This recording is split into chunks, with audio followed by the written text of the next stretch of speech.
La frase de mi novia, Laura, resonó en el aire viciado de nuestro pequeño apartamento como un gong funerario. Necesito espacio. Un mes. Un mes para reflexionar, para encontrarse a sí misma, ¿qué exactamente? No me lo dijo. Solo se fue, dejando tras de sí una maleta misteriosa y un vacío que se sentía más grande que el universo. Éramos jóvenes, apenas rozando los 24 años, y nuestra relación era, o eso creía yo, un puerto seguro en el torbellino de la vida postuniversitaria. Vivíamos juntos desde hacía 2 años, compartíamos sueños, pizzas frías y la constante lucha por pagar el alquiler. Yo, Mateo, un aspirante a diseñador gráfico, con más ideas que recursos. Ella, Laura, una estudiante de arte con una pasión desbordante y una habilidad innata para hacer que el mundo pareciera un lienzo esperando ser pintado. Al principio, el silencio de Laura fue un eco de sus propias palabras. Intenté llenar el abismo con llamadas telefónicas silenciosas, mensajes vacíos que solo pedían atención sin reclamarla, y largas horas mirando la puerta, esperando ver su rostro familiar. Mis amigos intentaron consolarme, ofreciéndome cervezas y chistes malos, pero la verdad es que me sentí como si me hubieran amputado una extremidad. Laura no era solo mi novia, era mi socia, mi confidente, la persona que entendía el garabato que llamaba mi mente. La primera semana fue la peor. Cada rincón del apartamento gritaba su ausencia. Su peine seguía en el baño, el libro que estaba leyendo descansaba en la mesita de noche con una marcapáginas torcido, y el aroma tenue de su perfume aún flotaba en la ropa colgada en el armario. Me sentí como un fantasma en mi propia vida, rodeado de vestigios de una felicidad que se había desvanecido. Intenté distraerme. Me hundí en el trabajo, aceptando cualquier proyecto, por tedioso que fuera. Me obligué a salir con amigos, a sonreír cuando no sentía ganas, a fingir que la normalidad seguía siendo una opción. Pero cada vez que mis ojos se posaban en algo que me recordaba a ella, el dolor se reavivaba con una ferocidad inesperada. Una taza que habíamos comprado en un mercadillo, una canción que solíamos escuchar a todo volumen mientras cocinábamos, incluso el color azul vibrante que ella amaba, me parecían ahora crueles recordatorios de lo que había perdido. La segunda y tercera semana fueron una mezcla de resignación y una creciente inquietud. ¿Qué estaba haciendo? ¿Con quién estaba? Las preguntas, al principio sofocadas por el dolor, empezaban a germinar, alimentadas por la incertidumbre. Laura era reservada por la naturaleza, pero nunca había sido secreta. Su honestidad era una de las cosas que más admiraba de ella. Ahora, esa falta de comunicación me abriría la puerta a las peores fantasías. Le envié un mensaje. ¿Estás bien? Te echo de menos. Su respuesta tardó horas en llegar. Estoy bien. Pensando mucho. Te echo de menos también. La brevedad de su respuesta era como un puñetazo en el estómago. Pensando mucho. ¿En qué? ¿En nosotros? ¿En mí? ¿O en algo completamente diferente? La semana cuarta se arrastró. La noche anterior a su regreso, apenas pude dormir. Me encontraba en un estado de ansiedad perpetua, una mezcla de esperanza y temor que me mantenía despierto. Había decidido no presionar, no preguntar antes de tiempo. La dejaría hablar cuando estuviera lista. Era lo menos que podía hacer. La puerta principal se abrió lentamente. Mi corazón dio un vuelco. Allí estaba ella, con su maleta, su cabello un poco más largo, su mirada, diferente. Había una profundidad en sus ojos que no recordaba, una sombra que antes no existía. «Hola», dijo, con una voz que sonaba extrañamente distante. «Hola», respondió, intentando que mi voz sonara normal. Me acerqué y la abracé. Se sentía tensa en mis brazos, como si estuviera conteniendo el aliento. «¿Cómo te fue?», preguntó, separándome un poco para mirarla. Ella tragó saliva y desvió la mirada. «Bien. Necesario». Pasamos la noche en silencio incómodo. Intentamos actuar con normalidad, pero era como si una pared invisible se hubiera levantado entre nosotros. Cenamos, vimos una película que ninguno de los dos vio realmente, y nos acostamos en la misma cama, pero nuestros cuerpos se mantenían a una distancia prudencial, como si temieran quedarse.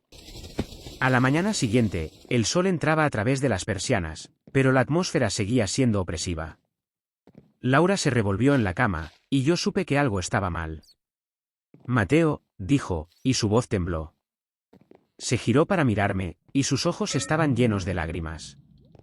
Mi instinto fue abrazarla, consolarla, pero algo en su expresión me detuvo. Había una determinación férrea debajo de la fragilidad. ¿Qué pasa, Lau?, preguntó suavemente. Tomó una larga bocanada de aire. El mes no fue solo para pensar en mí. Mi mente empezó a correr. ¿Qué más podía ser? ¿Había conocido a alguien más? ¿Se había dado cuenta de que no quería estar conmigo? El miedo a la verdad se petrificó en mi pecho. Estuve con alguien más, Mateo. La confesión cayó como una bomba. El aire se espesó, haciéndome difícil respirar. Mi mundo, que ya se tambaleaba, empezó a desmoronarse a cámara lenta. ¿Qué? Solo pude pronunciar una palabra, un susurro roto. Sus lágrimas corrían libremente ahora. Lo siento. Lo siento mucho. Fue un error terrible. Estaba tan confundida, tan perdida, y él. Bajó la mirada, incapaz de continuar. Sentí una rabia fría recorrer mis venas, helándome hasta los huesos. ¿Confundida? ¿Perdida? ¿Y la solución era acostarse con otro? Él. Mi voz era dura, cortante. ¿Quién es él, Laura? Solo, alguien que conocí. Un amigo de un amigo. Estaba en la ciudad por trabajo, y yo me dejé llevar. No significó nada, Mateo. En serio. Fue un momento de debilidad, de estupidez. Me levanté de la cama, sintiendo que mis piernas apenas me sostenían. Caminé hacia la ventana, mirando la calle sin ver nada. El hecho de que hubiera conocido a alguien más era devastador, pero la forma en que lo decía, como si fuera una nimiedad, era aún peor. Un momento de debilidad. Un mes de espacio. Y ahora estás aquí. Pero no he terminado, dijo, su voz quebrándose. Se sentó en la cama, retorciéndose las manos. Mateo, no, él terminó de decirte todo. La aprehensión me invadió de nuevo. La confesión anterior ya era demasiado. ¿Qué más podía haber hecho? ¿Qué más, Laura? Se puso de pie y caminó lentamente hacia mí, sus ojos fijos en los míos. Había una valentía extraña en su mirada, una determinación que me asustaba. Estoy embarazada, Mateo. El mundo se detuvo. El sonido de mi propia respiración se ahogó en mis oídos. Embarazada. La palabra resonó, retumbando en mi cabeza, despojándome de todo pensamiento racional. Mi novia. Embarazada. ¿Qué ha dicho? Apenas podía hablar. Se llevó una mano temblorosa al vientre. Estoy embarazada. Y no estoy segura de que sea tuyo. La realidad se estrelló contra mí con la fuerza de un tren de mercancías. No solo era embarazada, sino que el hijo que llevaba dentro podría no ser mío. La doble traición me dejó sin aliento, sin palabras, sin un ápice de la cordura que había intentado aferrarme. No, no puede ser. La incredulidad luchaba contra la evidencia ante mis ojos. Lo siento mucho, Mateo. Lo siento tanto, repitió, las lágrimas cayendo sobre sus manos. No sé cómo explicarlo. Todo se volvió confuso, caótico. Sentí que me ahogaba y cometí un error. 2 errores. Me alejé de ella, sintiendo una náusea profunda. Fui al baño y me miré en el espejo. Mi rostro estaba pálido, mis ojos vacíos. ¿Este era yo? ¿El mismo Mateo que hacía una semana creía en un futuro con Laura? Salí del baño, sintiendo la mirada de Laura clavada en mi espalda. ¿Y qué esperas que hagas yo ahora, Laura? Mi voz era un susurro áspero. ¿Que acepto esto, que finja que todo está bien? No, no espero nada, dijo, su voz apenas audible. Solo quería que lo supieras. Que fueras el primero en saberlo. ¿Y el padre? Ella dudó. No estoy segura. Pero, él está dispuesto a hacerse cargo. Está dispuesto a hacer lo que sea necesario. La idea de que otro hombre estuviera dispuesto a asumir la paternidad de un hijo que quizás era mío me revolvió el estómago. La humillación era un ácido corrosivo. Pasamos el resto del día en un estado de shock silencioso. Laura se quedó en el sofá, acurrucada en una manta, mientras yo deambulaba por el apartamento como un alma en pena. La conversación se detuvo, las palabras se agotaron, dejando solo el peso insoportable de la verdad. Esa noche, no dormimos en la misma cama. Me acosté en el sofá, sintiendo el frío del cuero contra mi piel, mi mente dando vueltas a 1000 por hora. Cada recuerdo de Laura, cada momento feliz, cada promesa compartida, ahora estaba tratado de esta brutal realidad. ¿Cómo había podido suceder esto? Laura y yo nos conocemos en la universidad, en un taller de arte. Yo, con mi timidez habitual, me había quedado hipnotizado por la forma en que sus manos daban vida a la arcilla. Ella, con una sonrisa deslumbrante, me había invitado a sentarme a su lado. Desde entonces, habíamos sido inseparables. Habíamos compartido el primer amor, las primeras decepciones y la esperanza de un futuro juntos. Ahora, todo eso se había desmoronado. Los días siguientes fueron un torbellino de dolor y confusión. Laura y yo hablábamos poco, pero cada conversación era una punzada en el corazón. Ella estaba destrozada, arrepentida, pero también diferente. Había una fuerza en ella que antes no existía, una resignación ante la adversidad que me dejaba perplejo. Intenté procesarlo. Intenté entender. Pero la traición era demasiado profunda. Sentía que me habían arrancado las raíces, dejándome a la deriva en un mar de incertidumbre. Una tarde, mientras Laura estaba fuera, decidió buscar en su bolso. No fue por curiosidad morbosa, sino por necesidad. Necesitaba entender.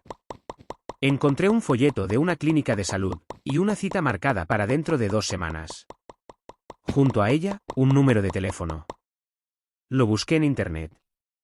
Era el número de un abogado especializado en derecho de familia. Mi corazón se hundió aún más. Esto no era un error impulsivo.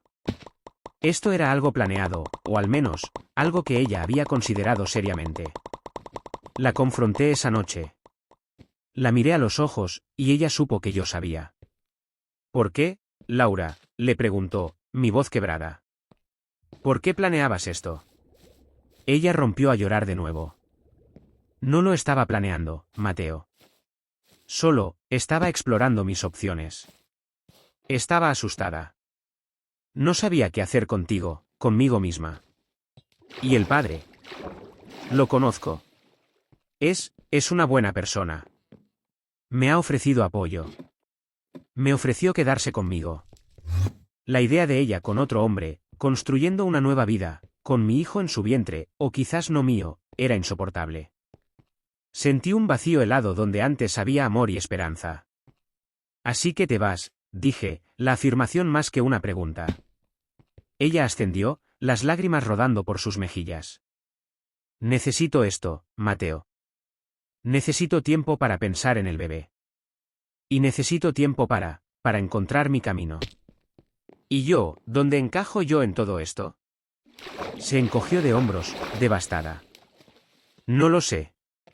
Yo tampoco lo sé, Mateo. Todo está tan confuso. La frase de confundida se convirtió en una burla cruel. Laura se había ido, supuestamente, para encontrar espacio y a sí misma. Había regresado, trayendo consigo un secreto que había destrozado todas mis certezas. Y ahora, ese secreto se estaba convirtiendo en una nueva vida, una que podría o no ser la mía, y que la estaba alejando de mí para siempre. Los siguientes días fueron un borrón de discusiones, lágrimas y un dolor sordo que me acompañaba a todas partes. Laura empacó su maleta de nueva, esta vez sin el misterio, solo con la urgencia de escapar. La vi cargarla en el coche de un amigo, un hombre que no reconocí, y sintió una punzada de celos que se mezcló con el dolor. Cuando se despidió, sus ojos estaban llenos de una profunda tristeza. Te quiero, Mateo. Siempre lo haré. Pero, no puedo hacer esto contigo ahora. La miré irse, la figura de su espalda encorvada desapareciendo en la distancia. El apartamento, que antes había sido nuestro hogar, ahora se sentía vacío y silencioso. El olor a su perfume, que antes me reconfortaba, ahora me provocaba náuseas. Los meses que siguieron fueron una lenta y dolorosa rehabilitación. Intenté reconstruir mi vida, pieza por pieza. Me sumergí en el trabajo, llenando mis días con plazos y diseños. Salí con amigos, forzándome a reír, a disfrutar. Pero siempre, en el fondo, estaba la sombra de Laura y su secreto. Me enteré más tarde, a través de un amigo común, que Laura le había dado el bebé a alguien más para que lo criara. Alguien que no era yo, y que tampoco era el otro hombre. Una decisión que me dejó atónito y desconcertado. ¿Por qué? La respuesta, creo, nunca la sabré del todo. Quizás fue el último acto de una persona que se sentía abrumada, que buscaba una forma de escapar de una situación que la superaba. La historia de Reddit, la que me inspiró a escribir esto, hablaba de un regreso inesperado, de un secreto que lo cambiaba todo. Y así fue. Mi novia se fue en busca de espacio y regresó embarazada. Me trajo un secreto que destruyó mi mundo. Ahora, meses después, sigo en este apartamento. Las cosas de Laura ya no están. El espacio que tanto decía necesitar, ahora lo tengo por completo. Pero no es el espacio que yo quería. Es un espacio lleno de recuerdos, de preguntas sin respuesta, y de la amarga constatación de que a veces, las personas que más amamos, son capaces de las mayores traiciones. Y que un te necesito puede significar un te dejo, y un estoy confundida puede ser el preludio de la destrucción de todo lo que creías sobre una relación. La vida, como el arte de Laura, a veces es impredecible, caótica y dolorosamente hermosa. Pero en mi caso, esa belleza se ha visto empañada por la sombra de un secreto, y la ausencia de la mujer que alguna vez fue todo para mí. Y aunque la sanación es un proceso largo, cada día me convenzo más de que, a veces, el espacio que alguien necesita, es el espacio necesario para que tú sigas adelante sin ellos.